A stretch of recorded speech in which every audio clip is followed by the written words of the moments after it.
One brother, Burt Myers, to the inside, a 96-time winner at the Madhouse. To the outside, a 41-time winner. One of the great families of Madhouse Racing. Take the green, modifieds are underway. And this time the start six, so it's Myers, Brown, Spini, Brandon Ward to the inside of Spini, working to try and get that fourth position, get right behind the working man. There's contact there with Tim Brown and Burt Myers up at the front of the field, and Jason trying to hang on to that outside line, but Tim is there on the inside with a big run down the back straightaway.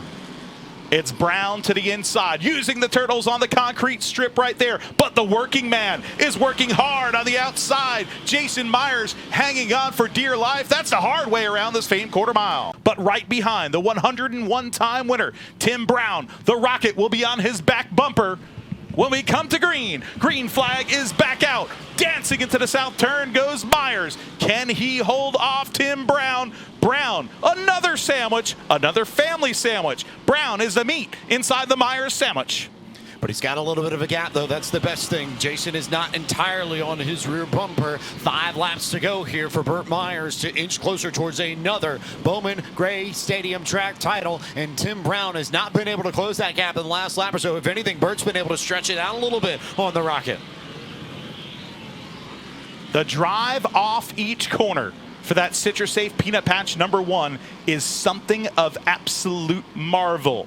Tim Brown with a broken hand in that number 83, mustering all his might to catch the driver of the #1. He's in second position, third place Jason Myers, fourth place Brandon Ward, fifth place Chris Fleming. All Burt Myers at the front of this, just trying to complete a few more laps here and not have any chaos, not have any madhouse madness to go back to Carolina Wood Floors victory lane. Burt Myers with the white flag and company behind him, well in his rear view mirror. Myers into the north turn through 3 and 4, and Burt Myers starts off the evening with another victory at Bowman Gray Stadium. These are the drivers that live by the grace of God and 600 horsepower. The modifieds, the rookies, lead them to green.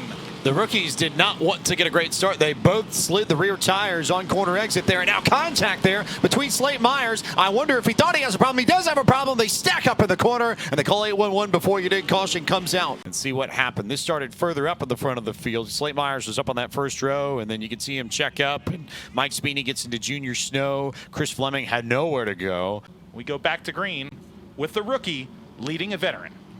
Riley Neal get a better restart this time than he did last time. Immediate answer is yes, much cleaner. Exit of turn 4. So Neal will lead this group. Then Lee Jeffries with contact there. Junior Snow got into him right in the middle of the south turn, and that actually gave Riley Neal a bit of a gap. I think he'll love to see that. Mike Spini gets into the back of Junior Snow. Bumper tag there amongst the top 4. Brandon Ward, Tim Brown right in arrears of this group as Neal begins to drive away and Lee Jeffries begins to close the gap to the race lead.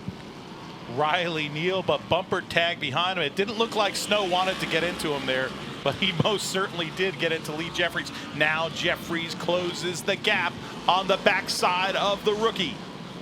If you're Lee Jeffries, how much pressure do you put on Riley Neal? Because you know that you need to go. And maybe more importantly, you've got Junior Snow behind you, and Junior has some speed. You got Mike Spini, who's got some speed. They all stacked up accordion style into one another there in the middle of the south turn. And how much more can you take it through Jeffries? And at what point do you have to just say, Riley, you have to go? And if you're not going to be as fast as me or the drivers behind me, I have to move you because I have no choice. No, it isn't. These guys are jostling for position. You saw it right there. Bumper tag and a big shot from the Snowman. Turns around Lee Jeffries. How fun is this going to be?